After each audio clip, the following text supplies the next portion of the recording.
காவேரியோட வீட்ல விஜய் உட்கார்ந்துகிட்டு, காவேரி எங்கடி போன? இந்த அமைதியே என்னால தாங்க முடியலடின்னு விஜய் காவேரியோட போட்டோ வச்சுக்கிட்டு பேசுறாரு தனிமையில. நான் தேடி வருவேன் காவேரி. காவேரிக்கு விஜய் ஃபோன் பண்ணி பார்க்கறாரு. போன காவேரி எடுக்கல. காவேரிய நினைச்சு விஜய் கண்ணீர் விடுறாரு. சாரதா நவீனோட வீட்ல படுத்திருக்கப்ப அவங்க ஹஸ்பண்ட் ஞாபகமாவே சாரதாவுக்கு வருது. சரியா சாரதானால தூங்க முடியல.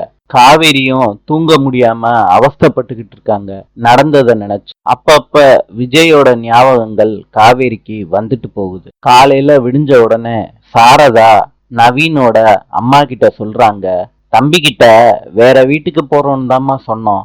தம்பி தான் இங்க கூட்டிட்டு வந்துச்சு. இன்னும் 2 நாள்ல நாங்க வேற வீட்டுக்கு போயிருவோம்மா. தப்பா எதுவும் எடுத்துக்காதீங்கம்மான்னு சாரதா சொல்றாங்க நவீனோட அம்மா கிட்ட.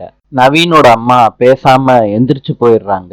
யமுனா அவங்க மாமியார பத்தி கம்ப்ளைண்டா அவங்க அம்மா கிட்ட சொல்றாங்க. அதுக்கு அவங்க அம்மா சொல்றாங்க, யமுனா அந்த மாதிரிலாம் பெரியவங்கள பேசக்கூடாதுன்னு சொல்றாங்க. காவேரி படுத்துக்கிட்டு இருக்கப்ப விஜய் ஞாபகமாவே இருக்காங்க. நடந்ததெல்லாம் நினைச்சு பாக்குறாங்க. விஜய் காலையில ஆபீஸ்க்கு போயிடுறாரு. ஆபீஸ்ல இருக்க எல்லாரும் விஜய்க்கு விஷ் பண்றாங்க. விஜய் அவர் கேபின்குள்ள போறாரு. டெக்கரேஷன்லாம் பாக்குறாரு. காவேரி விஜய் எம்டி அந்த போர்டையும் பாக்குறாரு விஜய். பழைய ஞாபகங்கள்லாம் விஜய்க்கு வந்துட்டு வந்துட்டு போகுது. சந்திப்போம்.